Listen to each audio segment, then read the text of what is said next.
Hello, tu es célibataire, tu es entrepreneur et la difficulté d'être en couple est un problème pour toi, ou en tout cas c'est difficile pour toi d'être en couple. Bienvenue, aujourd'hui on va faire ce live avec Anaïs qui va arriver d'ici quelques instants et on va parler de célibat chez les entrepreneurs au féminin, comment faire pour avoir une relation en fait quand on est indépendante, quand on a envie et besoin de créer de l'amour, mais créer une vie spécifique pour soi-même. Et donc, du coup, aujourd'hui, c'est Anaïs qui va venir discuter de ça avec moi dans le cadre du challenge actuel. Ah bah voilà, elle est là, coucou Anaïs. Hop, je te demande juste de me faire une invitation pour participer. Comme ça, je vais pouvoir, voilà, s'y faire. Hop. Ça, je vous attends nombreuses. Merci d'être avec nous. C'est canon. Alors, comme vous pouvez voir, moi, j'ai un peu mal à la gorge, je suis un peu malade. Du coup, c'est pas tout simple. Ok, coucou Anaïs, comment tu Coucou vas? Manon. Ça va super bien. Ça va Ok. super bien. Bon, tant mieux. Merci beaucoup d'avoir accepté de participer à ce challenge. Merci d'être à mes côtés aujourd'hui. Avec joie, écoute. J'adore parler entrepreneuriat et j'adore parler amour, donc c'est parfait. Bon, bah, nickel. Alors, attends, ça fait une drôle de luminosité chez moi. Voilà. Du coup, écoute, c'est top. Aujourd'hui, on va donc aborder le sujet de rentrer ou oser rentrer en couple, oser s'aventurer dans une histoire d'amour quand on est entrepreneur et qu'on a créé autour de nous toute cette indépendance, tout ce cheminement. Je sais que toi, tu accompagnes des entrepreneurs, mais qui sont plutôt sur un chemin de connaissance de soi, de développement personnel. Peut-être déjà, tu peux nous contextualiser un petit peu ce que tu fais. Mm. Yes, merci Manon. Et puis merci de m'inviter aussi parce que voilà, t'as lancé l'invitation. J'étais là, ah ouais, super idée et tout. Donc ravie d'être là avec toi et avec toutes les personnes de ta communauté. Donc moi, je m'appelle Anaïs, je suis coach depuis 2019 et j'accompagne principalement des personnes en fait sur un chemin de reconversion professionnelle ou de développement d'activité entrepreneuriale. Ouais. Et depuis l'an dernier, parce que je me suis mis à partager en fait aussi des choses sur les relations amoureuses. J'accompagne aussi les gens sur un chemin de relations amoureuses plus saines, soit des gens déjà en couple, soit des gens qui souhaitent rencontrer l'amour. Et en fait, ce que j'observe, c'est que dans tous mes accompagnements, il y a cette dimension-là, en fait, et on peut jamais vraiment séparer, tu vois, les deux aspects. Dans les accompagnements sur la vie amoureuse, on parle aussi professionnel et vice versa. Et donc voilà. Et donc je propose des accompagnements individuels, groupes, et puis des immersions aussi parce que j'adore rencontrer les gens en présentiel. Donc voilà. Ouais, c'est important, hein, en fait, hein. On se coupe après avec Internet, les réseaux, les coachings en ligne. Au bout d'un moment, on a besoin de se retrouver. Nous aussi, on a ressenti cet appel, justement, en 2023, on va organiser des événements en présentiel, c'est rigolo. Et donc, ouais, donc du coup, bon, quand on a préparé ce live, on se disait, ok, mais qu'est-ce qui coince, en fait? Qu'est-ce qui fait que quand on est entrepreneur, bah, parfois, il y a toutes ces peurs, en fait, hein, qui réagissent. En tout cas, que moi, j'ai vécu, et je sais que d'autres aussi. Parce qu'il y a deux choses, hein. Il y a soit on est en couple, on est dans une vie un peu bien rangée, tout ça, et donc du coup on a envie d'entreprendre et on a peur que ça dérange. Mais là aujourd'hui on va pas être sur ce créneau-là, on va plutôt être sur le créneau de bah voilà, je construis ma vie telle que je l'entends, et donc du coup laisser rentrer quelqu'un à l'intérieur de mon écosystème, de mon univers, du coup ça crée des blocages. Euh, il y en a plein, il y en a plein des blocages comme ça. Comme tu disais, de toute façon, c'est quelque part inséparable, tous les domaines de vie. Mais du coup, quand on est entrepreneur, moi j'ai l'impression qu'il y a, il y a, il y a, il y a, il y a ce grand élan d'indépendance et de peur d'être coupé. Euh, tu, euh, tu, tu as déjà rencontré ça, toi, comme thématique? Ouais, complètement. En fait, ce qui est drôle, c'est que au moment de monter mon activité, en fait, je m'étais déjà fait accompagner par différentes personnes sur l'aspect Ouais. professionnel et donc je me sentais assez en confiance et j'avais de la clarté sur où j'allais. Par contre, au même moment, je voyais d'énormes difficultés dans ma vie amoureuse, beaucoup de choses qui Mm. bloquaient en fait. Et donc j'ai choisi de me faire accompagner sur ma vie amoureuse au même moment que je lançais mon activité. Et donc bah bien sûr, on évoquait aussi les deux sujets. Néanmoins, j'ai vu à quel point pour moi c'était très difficile. En fait, c'était presque antinomique. de mettre toute mon énergie en fait dans ce projet qui était beaucoup de gens disent que leur projet entrepreneurial c'est un peu leur bébé et je trouve que ça montre bien la relation un peu qu'on peut avoir parfois C'est avec notre précieux. projet. Donc moi c'était vraiment ça quoi, j'étais impliquée à 2000%, j'étais à fond et c'était génial. Et ce que j'ai observé c'est que à ce moment-là en fait, je pense qu'énergétiquement même si dans ma tête, en fait, je sentais le besoin de me préparer à une rencontre qui soit différente des rencontres que j'avais fait avant, où il pouvait y avoir de la toxicité, où ça venait pas en fait du bon espace, qui était un espace où moi j'étais équilibrée à l'intérieur de moi.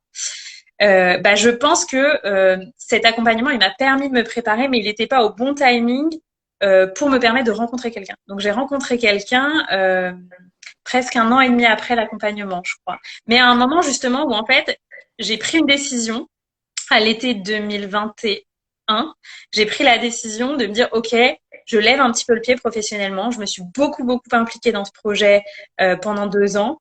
Et là, je m'autorise à un petit peu lever le pied et à kiffer ma vie, à vivre pour moi, et puis on verra.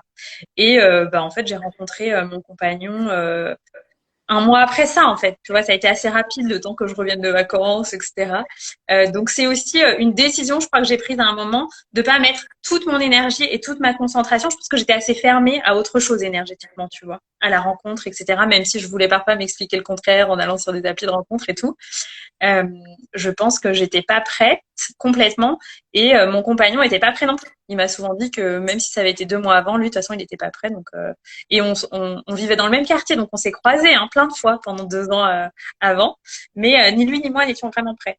Donc j'ai trouvé que c'est aussi des choix en fait. Je pense que c'est ce que tu dis en coaching aussi, mais c'est beaucoup des choix et des décisions.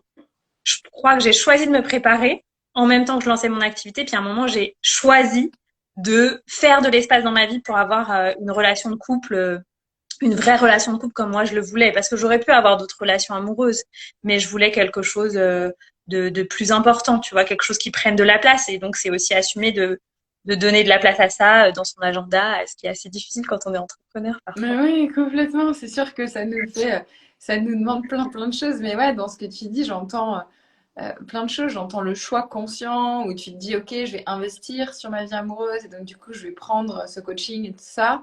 Et en même temps, cette impossibilité au niveau de ta vie, de ce que ta vie démontre, de faire une rencontre, on va dire, sereine, une rencontre qui te convient vraiment pour partager ta vie. Et c'est le jour où tu le décides aussi dans toutes les parts de toi. Et nous, ça, c'est vraiment ce qu'on rencontre, hein. On a plein de nanas dans le coaching qui sont célibes, qui montent leur boîte en même temps et tout, et ou qui sont avocates, ou qui sont dans des jobs comme ça, très prenants, on va dire, où ça demande une implication énorme. Et quand consciemment elles se disent, mais si, je veux rencontrer quelqu'un, donc elles sont à don sur les applis, elles sortent, elles font des meetings et tout, des dates, mais en fait, elles sont pas prêtes. Et quelque part, cette préparation-là à accueillir la bonne personne pour soi, nous, comme on dit, en tout cas, le bon, il n'existe pas, en fait. C'est vraiment aller chercher le bon, c'est aller chercher la personne qui te correspond, avec qui tu choisis de construire quelque chose qui est important. Et moi, j'adore ce truc de, enfin, vous habitez dans le même quartier. Je crois que je compte plus les voisins qui sont devenus des amoureux depuis que je fais ce métier parce qu'en fait, et souvent, on va chercher au bout du monde quelque chose qui est juste sous notre nez, en fait. Et il faut juste être prêt à avoir les bonnes lunettes pour le voir. Ça te parle, ça? Ouais. C'est exactement ça en fait. Je pense qu'en fait, c'est aussi tout un processus. Et ce qu'on s'était dit en échangeant, c'est que il y a, en tout cas d'après moi, il y a une vraie préparation à rencontrer l'amour euh, conscient que l'on peut avoir. Moi, c'est quand même ce que j'observe, c'est que c'est une relation qui est aux antipodes en fait des relations que je pouvais avoir avant, où il y avait vraiment quand même de la toxicité, parfois de la jalousie, vraiment de la dépendance affective.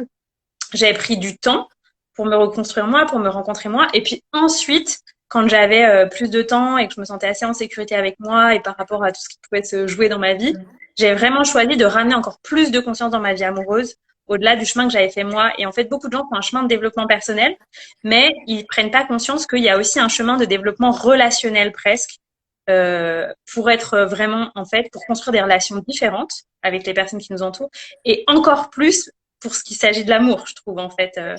Et moi, je vois encore aujourd'hui à quel point, bah, toutes les semaines, en fait, on a des vraies discussions de fondatrices, en fait, pour notre couple avec mon compagnon, parce que bah, en fait, c'est important, je trouve, de se reposer les questions régulièrement. Qu'est-ce qui est important pour soi? Qu'est-ce qui sont des red flags à long terme? Qu'est-ce qu'on a envie de vivre? Qu'est-ce qu'on a envie de construire? Et comment on veut construire notre agenda, justement, quand on est entrepreneur, pour qu'il y ait de la place pour notre entreprise, pour nous et pour le couple. Ouais, Donc, je trouve que complètement. c'est aussi apprendre à beaucoup communiquer. Et moi, je crois que avant, je savais pas faire ça. Bah, ouais, moi, ce qui me parle dans ce que tu dis, c'est ce chemin-là. Tu vois, là, je discutais encore avec une de mes abonnées sur Instagram, là, il y a 1 heure, qui voulait prendre justement une séance découverte, une power session, tu sais, vraiment pour rejoindre l'accompagnement, et qu'hésitait. Elle me disait, mais parce que moi, j'ai déjà ma psy, j'ai déjà plein de choses, et j'ai surtout envie de le faire toute seule, c'est ma vie amoureuse, ça me concerne, etc. Et on manque encore un peu d'éducation sur le fait que si l'amour, c'est naturel, le couple, ça l'est beaucoup moins en fait. Le couple, ça s'apprend. Et je vais peut-être déranger certaines, mais c'est le couple, ça s'apprend. On apprend à communiquer, on apprend à relationner, comme tu dis. On apprend à être ensemble, à vivre ensemble. Je veux dire, même sur des tâches. Je vais dire des gros mots, mais sur le ménage, sur l'éducation des enfants, sur les tâches ingrates du quotidien. En fait, tout ça, ça s'apprend. Et nous, on a été élevés sous une égide de prendre en charge, etc. Aujourd'hui, il y a beaucoup d'études sociologiques qui démontrent que en fait, les petites filles sont élevées comme ça, d'accord, à prendre en charge la maison, le foyer, tout ça. Et même si on peut trouver du bonheur en faisant ça, moi j'étais mère au foyer. J'étais mère au foyer pendant 2 ans et demi. Et honnêtement, j'étais très épanouie. J'étais hyper épanouie à m'occuper de mon bébé, à m'occuper de ma fille. Bon, j'avais quand même une petite entreprise sur le côté, mais enfin, une grosse entreprise, mais où je gérais pas grand-chose finalement à ce moment-là. Mais globalement, 90% de mon temps était la mère au foyer et j'étais très heureuse là-dedans. En revanche, c'est toujours cette même dynamique de choix et de choisir. Et en fait, on apprend donc à gérer les tâches du quotidien, le ménage et tout le truc. On apprend à relationner, à communiquer, comme tu dis. On apprend à avoir une sexualité joyeuse, épanouissante sur le long cours. Hier, on a fait un coaching avec des hommes. Donc, nous, on n'a pas l'habitude, on travaille que avec des femmes. Et ils nous posaient vachement de questions. Mais comment on fait, en fait, pour avoir une sexualité au long cours, quand il y a les baisses de libido, quand il y a un enfant, quand il y a ci, quand il y a ça. Et en fait, tout ça, c'est pareil, ça s'apprend. Et en fait, ça se communique, ça se partage. Et justement, ce que tu dis de mettre des rendez-vous dans les agendas pour communiquer, pour savoir où vous en êtes, pour revoir tout le temps, en fait, réagencer, réajuster votre vie, en fait, en tant qu'amoureux, amoureuse, et puis dans vos vies, dans vos objectifs personnels, c'est la base. Et pourtant, dans ce que je constate, moi j'étais thérapeute de couple pendant longtemps, c'est que en fait, c'est pas naturel. Tout le monde le fait pas. Que les gens qui sont sensibilisés à ça. Donc du coup, c'est hyper important de pouvoir le mettre en place et d'apprendre à le faire. Voilà, c'est ça que je voulais dire. Non, mais je suis tout à fait d'accord avec toi. Et en fait, je crois que les gens le font pas parce que c'est aussi, faire ça, c'est aussi être accepté d'être hyper vrai avec soi-même. Ah oui. Et ce week-end, je disais à mon compagnon, ah oui, tu vois, là, on parle de ça, et en fait, j'aurais pu t'en parler hier, mais j'ai pas osé, tu vois. Donc en fait, heureusement, on a cet espace pour en parler, etc. Parce que bah, il y avait pas l'espace en fait pour avoir une vraie discussion profonde dans la journée d'hier. Parce que bah voilà, on a des agendas. Moi, j'ai pas d'enfants, mais j'imagine que quand on a des enfants, c'est encore potentiellement plus intense. Donc en fait, créer ces rendez-vous pour se retrouver en conscience, c'est très important parce que sinon, en fait, ça laisse des non-dits qui, d'après mon expérience, hein, explosent en fait. Ça finit par exploser en fait le non-dit. Soit on explose avec des émotions, soit on dit pas et en fait, bah en fait ça finit autrement, mais ça finit pas bien. Alors qu'en fait, si on a une personne qui est assez responsable et adulte face à nous, bah on peut avoir une discussion très constructive et très positive pour le couple. En fait, on devient une entité solidaire en fait à l'écoute de l'autre et on voit ce qu'on peut mettre en place. Ça vient pas forcément tout de suite, mais au moins un espace où on peut s'entendre chacun, s'écouter et avancer ensemble en fait parce que je trouve que le plus dur dans le couple c'est d'avancer ensemble dans la même direction sur le long terme comme tu dis Ouais. parce que bah voilà on change tous les jours et en fait parfois hop on va là et parfois on va là et bah du coup comment on fait pour vivre ensemble si tu vois on va pas du tout dans la même direction. Donc je trouve que ces espaces ils permettent de ramener une direction commune tu vois et des espaces communs. Complètement. En fait, c'est vrai ce que tu dis, c'est que le truc, c'est que c'est difficile déjà, même nous-mêmes, de nous comprendre, de se comprendre soi. Et en plus, quand on a une entreprise, et ça, enfin, je pense que 100% des entrepreneurs le diront, c'est un miroir grossissant notre boîte. C'est-à-dire que si toi tu vas bien, que tu es aligné, que tout, machin, bah ta boîte elle cartonne, machin, le jour où ça va moins bien à l'intérieur, bah du coup tu vas avoir des manques se créer et tout ça. Et parfois, on s'aperçoit aussi en tant qu'entrepreneur que tu as besoin de faire ce travail interne qui n'a absolument rien à voir avec des techniques marketing, de vente ou je sais pas quoi, mais qui est plus par rapport à toi et de chercher les inconvénients à aller sur tes objectifs personnels. Enfin, professionnels, mais aller voir les inconvénients personnels de tout ça. Et en couple, c'est la même chose, c'est un autre miroir grossissant. Et en fait, du coup, bah, quand tu as un enfant ou plusieurs, quand tu as un mec ou une nana, quand tu as une boîte, et ben en fait, tu as des miroirs grossissants partout dans ta maison. Et du coup, parfois, c'est hyper challenging. Et pour les femmes qui sont entrepreneurs, si elles sont mamans solo et tout ça, et rajouter un miroir, bah, c'est douloureux parfois. Et on se dit, mais est-ce que je vais pouvoir l'assumer? Est-ce que je vais pouvoir le gérer déjà sur du court terme? Et après, rencontrer quelqu'un encore, c'est presque le plus facile, tu vois. Même si pour certaines, je sais que c'est C'est chaud. difficile. C'est ce que tu disais, toi, tu as mis 1 an et demi à rencontrer une personne avec qui tu avais envie de t'investir. C'est quand même long. Ça prend, c'est quand même un temps conséquent. En revanche, la partie la plus challengeante, on va dire, c'est construire et bâtir cette relation. Donc parfois, bah oui, on met des barrières à rencontrer quelqu'un en se disant, bah oui, mais après, la deuxième partie du challenge va arriver, donc je préfère pas, je préfère pas me risquer, je préfère pas me risquer à ça. Et ça, on a du mal à le conscientiser.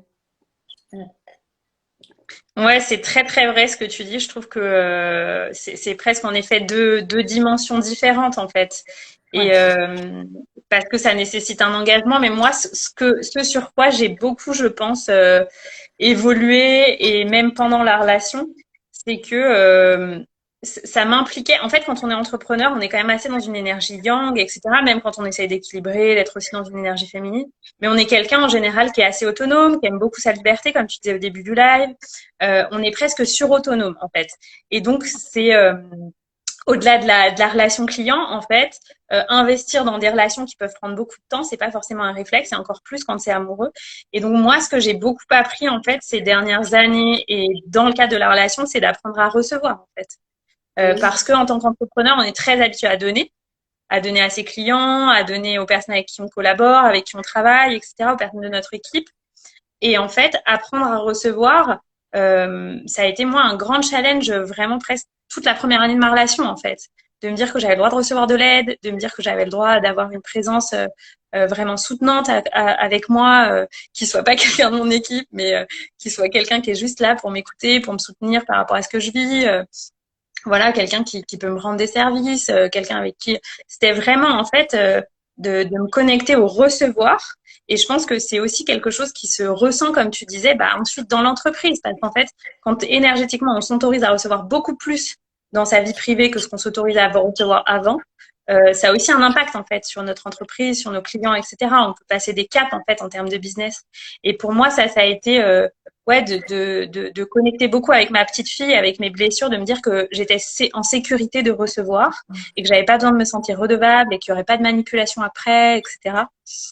Comme peut-être des choses inconscientes que j'avais pu vivre enfant ou dans d'autres relations, tu vois.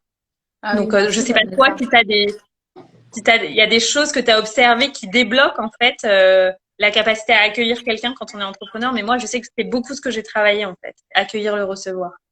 Bah ouais, merci de partager ça parce que je pense que ça, c'est une grande, grande, grande souffrance, en tout cas de ce que j'ai pu observer. C'est-à-dire qu'il y a ce côté aussi où on va plutôt chercher dans les relations bah, que tu as pu vivre précédemment aussi, tu vois, à plaire pour être aimé, du coup, plutôt à être dans la contorsion de soi, j'ai envie de dire, pour pouvoir justement créer cette relation. Et du coup, bah, je vais donner, donner, donner, donner, donner pour pouvoir recevoir très peu, en fait.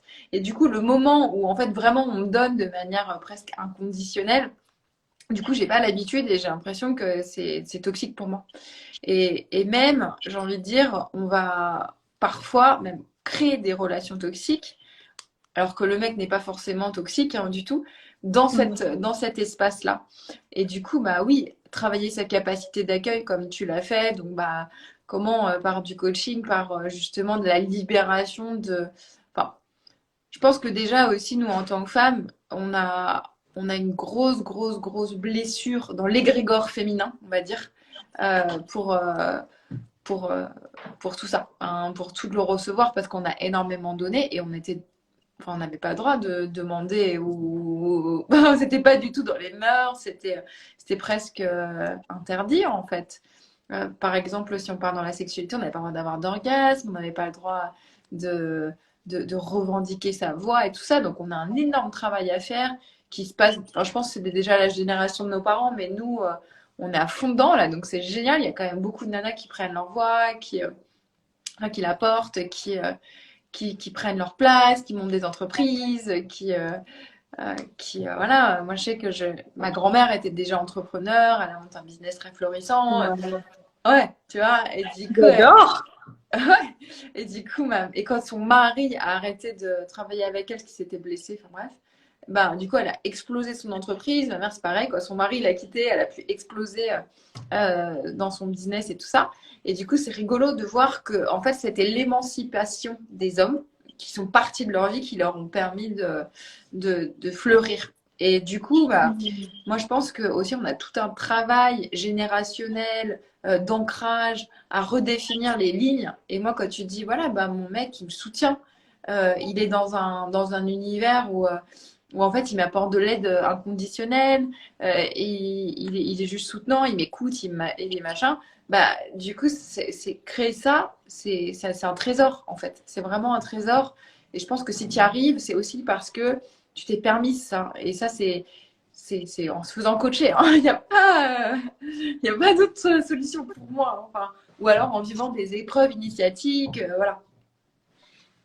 Je suis tout à fait d'accord avec toi en fait parce que c'est tout à fait vrai ce que tu dis et moi je trouve ça magnifique ce que tu cites sur ta famille parce que c'est assez rare.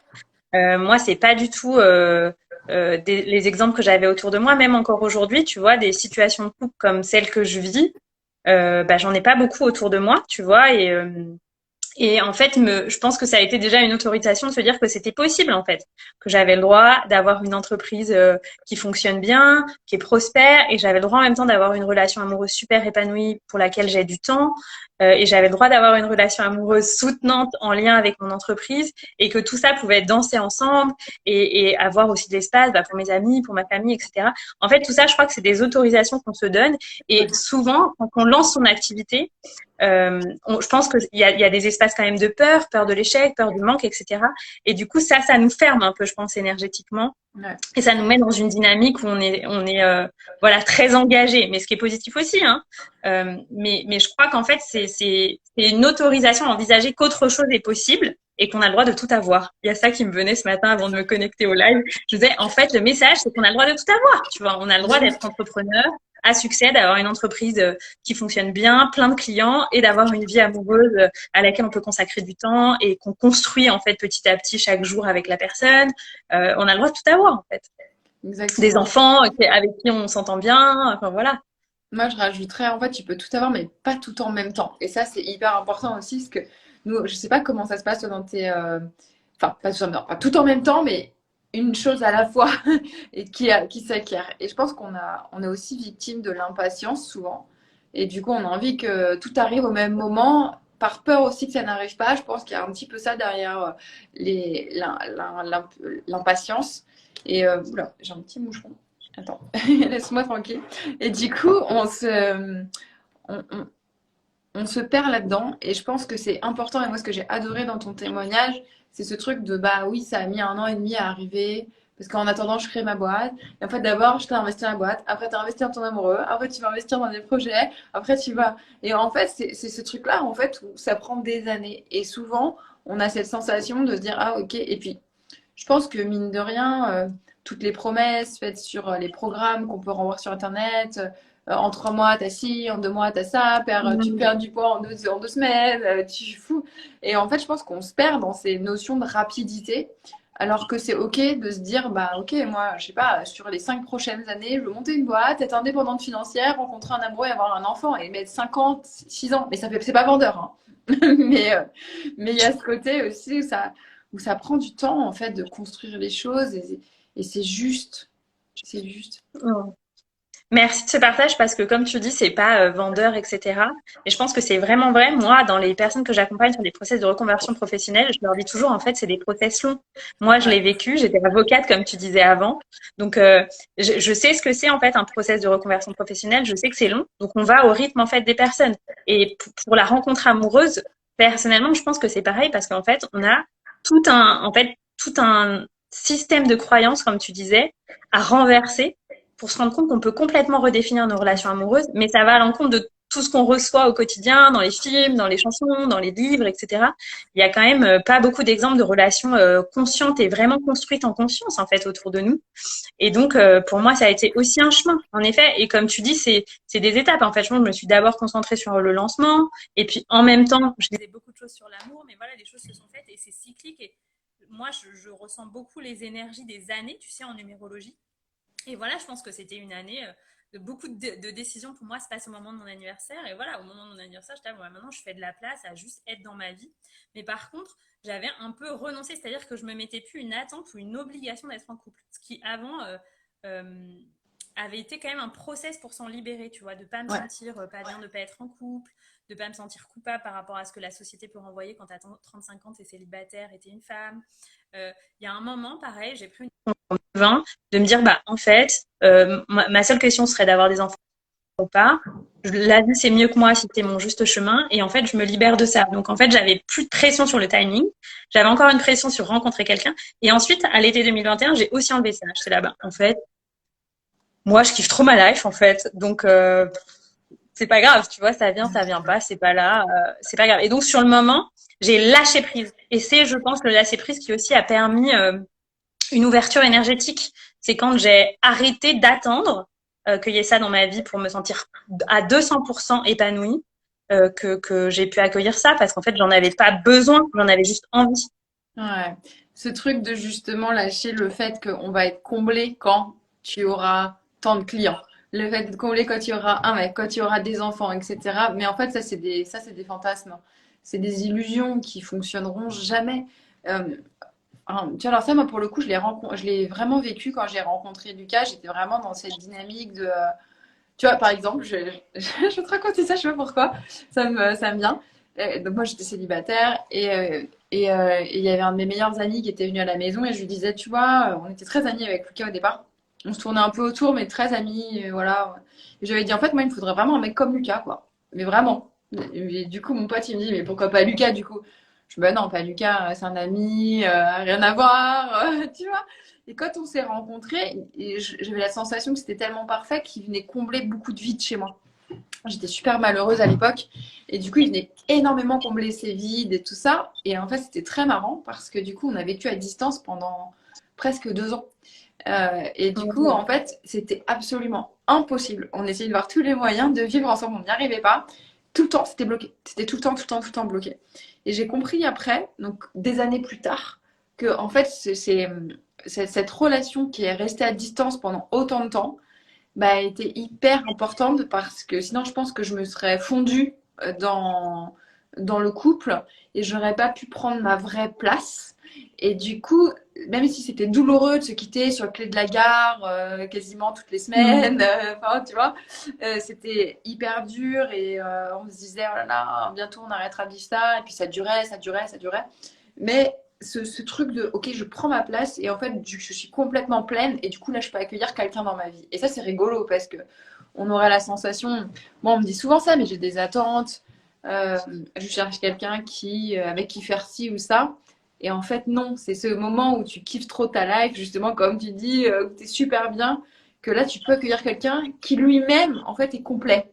Et du coup, en fait, on forme pas un gâteau et on est chacun une part. Non, non, on est deux êtres en confiance. Et, euh, et sur ce truc des modèles amoureux, tu vois, tout à l'heure, tu disais ça. Alors moi, j'ai pas eu des modèles amoureux. J'ai eu des modèles amoureux, mais pire que chaotiques, d'accord? C'est les femmes, elles s'émancipaient quand les mecs mouraient, tu vois. Moi, c'était vraiment ça, hein. Ils sont tous morts, les mecs de ma famille. Du coup, heureusement, elles ont pu vivre. Non, mais truc horrible. Et ça, moi, je dis ça en riant, mais parce que bon, on a tellement travaillé dessus maintenant. Et en fait, c'est vraiment ça. Quand les hommes de ma famille sont morts, il y a eu un soulagement. Non, mais vraiment, c'est quand même hyper bizarre comme truc. il y a eu un soulagement de, ah, en fait, enfin, on va pouvoir parler à table, enfin, on va pouvoir être libre, enfin, voilà. Bon, ça s'était pas traduit comme ça, mais on le ressentait. Et du coup, moi, je sais que quand j'ai eu 19 ans, un truc comme ça, je bossais dans un petit truc et on m'avait envoyé un. Il y avait une amie qui est du boulot, qui avait là, une trentaine d'années, qui m'a invitée à dormir chez elle. Et du coup, j'y avais été. Et là, j'ai vu leur famille et j'ai pété un plomb. Je me suis dit, mais attends, les enfants, ils parlent, ils font des jeux de société avec les enfants, ils se faisaient des gros câlins, enfin, ils avaient un couple de ouf. Et je me disais, mais attends, ça existe vraiment. Et là, je me suis dit, ah waouh, ça m'a fait un mind blow, tu vois, genre le truc de, mais c'est possible, en fait, il y a des couples qui sont vraiment profondément heureux comme ça. Et donc, du coup, à partir de là, j'ai commencé à aller rechercher ces couples-là. Et en fait, j'en ai trouvé plein, plein, plein, plein. Et du coup, nous, on dit à nos clientes, regardez les couples sur Instagram. On s'en fout Mhm. que ça existe ou que ça n'existe pas, mais regardez ce que ça vous évoque, que ça vous inspire. Et il y a des couples comme ça qui sont absolument magnifiques. Donc, même si on ne connaît pas leur vraie vie, on s'en fout. C'est juste d'aller chercher qu'est-ce qui est inspirant, quel genre de couple. Est-ce que c'est des couples qui montent des projets ensemble? Est-ce que c'est des couples qui voyagent beaucoup? Est-ce que c'est des couples qui ont monté des familles? Est-ce que c'est. Enfin, peu importe. Mais d'aller chercher ça, d'aller à la rencontre de tous les possibles.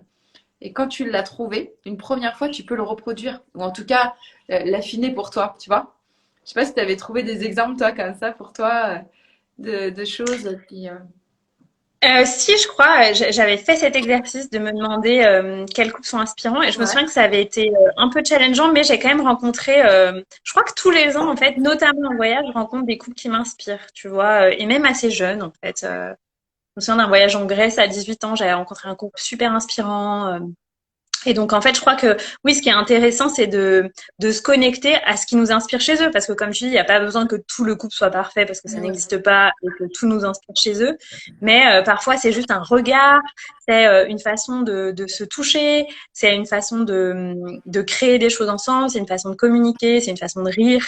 Et je crois que le coaching, c'est vraiment ça, en fait. C'est de s'inspirer d'autres choses et de se rendre compte que c'est possible pour soi.